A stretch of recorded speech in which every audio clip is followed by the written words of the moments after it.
સાબરકાંઠાના હિંમતનગરમાં ત્રિદિવસીય સશક્ત નારી મેળો યોજાશે। સ્વદેશી અભિયાન અંતર્ગત આયોજન કલેક્ટરની અધ્યક્ષતામાં બેઠક યોજાઈ। સાબરકાંઠા જિલ્લાના હિંમતનગરમાં સ્વદેશી અભિયાન અંતર્ગત ત્રિદિવસીય સશક્ત નારી મેળાનું આયોજન કરવામાં આવ્યું છે।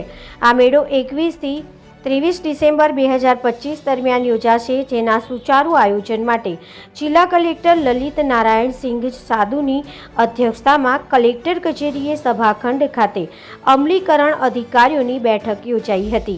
બેઠકમાં મેળાના આયોજન અને અમલીકરણ અંગે વિગતવાર ચર્ચા કરવામાં આવી હતી।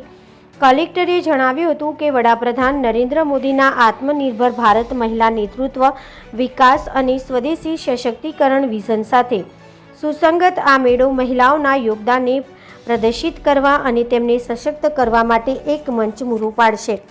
આ જિલ્લા સ્તરીય મેળો મહિલાઓના સશક્તિકરણ, સ્થાનિક ઉત્પાદન, ઉદ્યોગ સાહસિકતા અને સ્વદેશી મૂલ્યો પર ધ્યાન કેન્દ્રિત કરશે, જે મહિલાઓની આર્થિક ભાગીદારીને વેગ આપશે।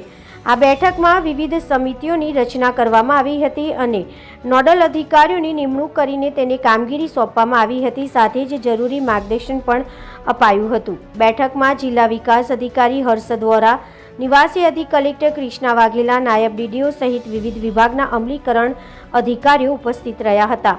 રિપોર્ટર હમીદ મંસૂરી, સાબરકાંઠા।